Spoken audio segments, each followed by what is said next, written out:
I am constantly sending returns back or different things with boxes, so really looking for some good shipping tape. And I saw this one and it actually had really good reviews, so I was very intrigued by it. So I'm just gonna go ahead and try to put some on this box. I think the only thing I don't like about this is you can see that it's kind of hard to get the edges or the edge. And this is the first time I'm using this, but see, it's kind of like a little bit, yeah, it's not coming off in one piece.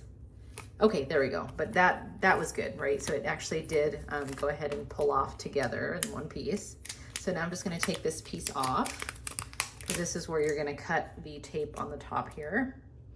So this looks fine. Just pull this out. Okay, so this looks good. So I'm gonna pull it and just cut this off here. Okay, so here's my box that I'm working with here. So I'm just going to make sure it's closed. And then we'll put it all the way up here. And then, okay, and it's not super thick, but it does feel thicker than the other tape that I've used previously. So I feel like it is gonna work really well with just shipping in general. And I like that, again, it doesn't get stuck, which that always happens to me with this tape. I feel like it gets stuck. And then this is really easy to just cut it off here on the bottom. So yeah, super easy. And it looks like it is holding up nice and thickly. You can see I only put two rows of tape, and it still looks like it's sealed pretty well. And then again, it's not getting stuck. It's actually being caught on this thing here, which is helpful also.